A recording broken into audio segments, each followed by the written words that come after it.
Today I'd like to share one of my very favorite books with you, and it's called The Old Turtle and the Broken Truth.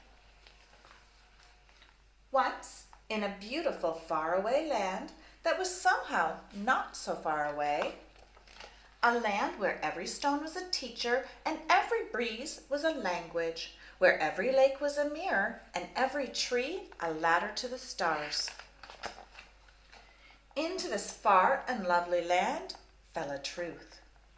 It streaked down from the stars, trailing a tail as long as the sky, but as it fell, it broke. One of the pieces blazed through the night sky, and the other fell to the earth in the beautiful land. In the morning, Crow found the fallen piece. It seemed to be a sort of stone, shiny and pleasing to the eye. He picked it up. "This is a lovely truth," said Crow. "I'll keep it."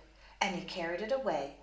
But after he'd held it for a while and examined it closely, Crow said, "Hey, this truth doesn't feel right. Part of it's missing. I will look for a whole one." He flew off and he dropped it on the ground. Other creatures who liked shiny things soon noticed the truth as well. Fox, Coyote, Raccoon each picked it up and carried it for a while. But they too found that it had rough edges and it was difficult to carry. Its sparkle soon lost its appeal. "We don't need this broken truth," they said. "We'll find a whole one." Butterfly and Bear also discovered the truth, drawn in by its sweetness. But each found that it left a bitter taste after all. "There's something missing in this truth," they thought, and they left it alone. After a while, none of the creatures even noticed the broken truth anymore, and it laid forgotten on the ground. Then a human being found it. He was walking slowly, listening to the breezes, gazing at beauties above and below and all around him when he found the broken truth. On it was writing, and the writing said, "You are loved." The man held it carefully, thinking it was the loveliest thing he'd ever seen. He tucked the broken truth into a safe place and kept it. Sometimes he would take it out and admire it, and the truth sparkled just for him and whispered a message to him alone. And the man thought he had never felt so proud or so happy. The man took the wonderful truth to his people, those who lived with him, spoke just like him, dressed like him, and whose faces looked like his. And together they cherished their newfound truth and believed in it. They hugged it to themselves, and it became their most important possession. After a while, the man and his people did not hear the language of the breezes or the stones anymore. They only heard their truth. They did not see the mirrored beauty of the lakes or the ladders to the stars, but only saw their sparkling truth, and for them it was enough, and they called it the truth. The truth made the people feel good and proud and strong, but soon they also began to feel fear and anger towards those who were not like themselves and did not share their truth. The other beings and other people of the lovely land seemed less important, and the language of the breezes was hardly ever heard anymore. Time passed and other people said, "We must have this great truth for ourselves, for with it comes happiness and power." Many battles were fought, and the broken truth was won and lost, over and over again. But such was its power and beauty that no one ever doubted it, and when they were without it, a great emptiness was where the truth had been. The stones and trees suffered, the breeze and the waters suffered, and the animals and the earth, and most of all, the people suffered. Finally, the animals went to the old turtle, ancient and wise as the mountains and seas themselves.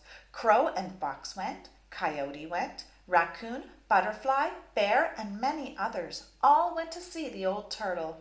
"This truth the people quarrel over," they said. "We've all held it ourselves. It's broken. It doesn't even work. Can you please tell the people?" "I'm sorry," answered the old turtle, but people will not listen. They're not ready yet. And the suffering continued. Until one day, a little girl came to find the old turtle. She traveled very far, had crossed mountains of imagining and the river of wondering why, and had found her way through the forest of finding out. And when she had grown tired, she had ridden on the backs of animals or the wings of birds, and they helped her find her way. Finally, they came to a great hill in the very center of the world. From here, the little girl thought she'd never been so far or seen so much beauty. But when she saw the old turtle, she could hardly speak. She simply looked with eyes full of wonder. "Why have you come to this so far to find me, little one?" asked the old turtle. Her voice was rumbling like thunder, but was soft as the breezes through Caterpillar's whiskers. I wanted to ask you a question," answered the little girl. "Where I live, the earth is sore and people are suffering. Battles are fought over and over again. People says it's always been this way and it'll never change. Can it change, old turtle? Can we make it change?" The old turtle spoke. "The world you describe is not the world it's always been, little one." The old turtle told of how the people had found the broken truth and the suffering it had caused. "It is because it is so close to a great whole truth that it has such beauty, and the people love it so," said the old turtle.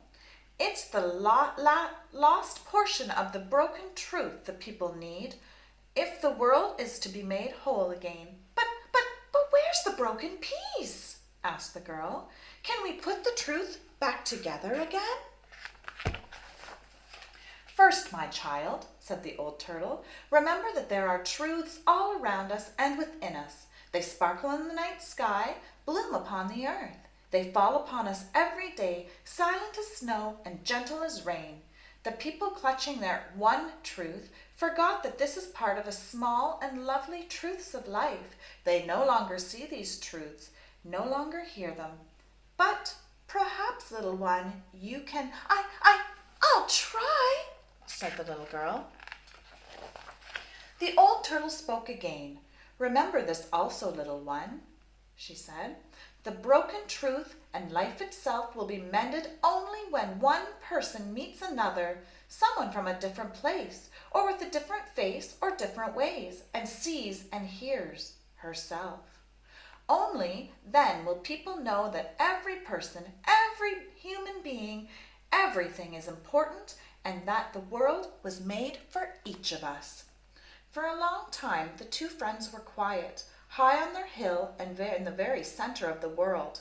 And in her heart, the little girl thought she could see other people in other beautiful lands, people with their own ways, their own truths, people different from her own, but still somehow the people.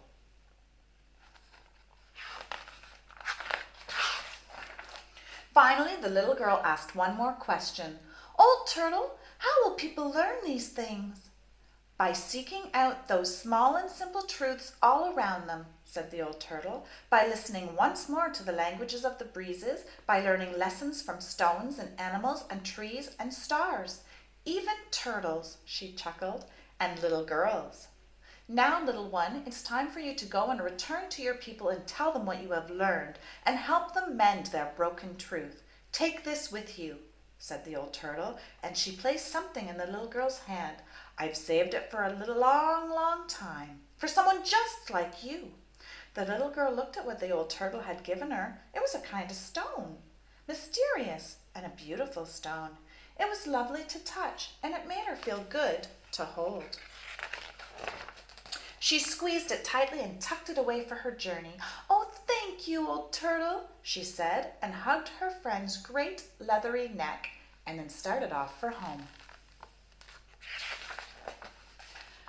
Once more she traveled through the forest of finding out, crossed the river of wondering why, and the mountains of imagining. Crow led the way, and again the little girl grew tired.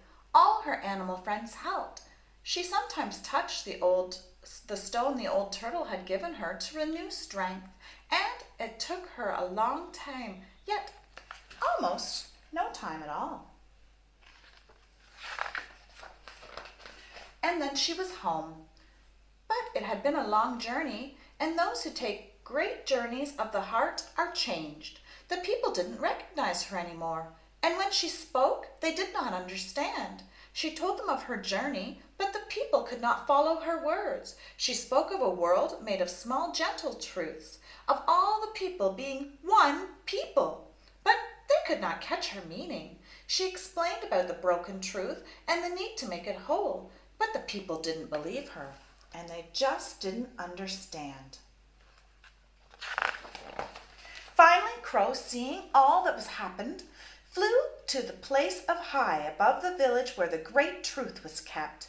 In a place where all could see it, he cawed and cawed in his loudest voice, and then suddenly the little girl knew what to do. She climbed to the high place herself. She took the old turtle's stone from her pocket and carefully added the missing piece to the broken one. The fit was perfect. The people looked and looked. Some frowned, some smiled, some even laughed, and some cried, and they began to understand.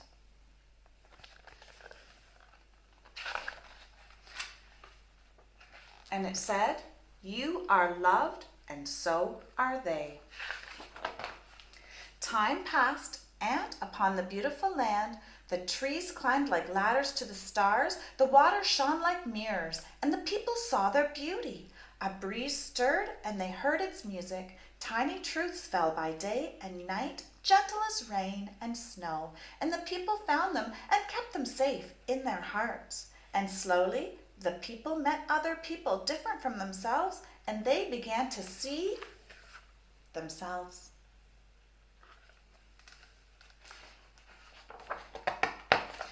And on a faraway hill, in the very center of the world,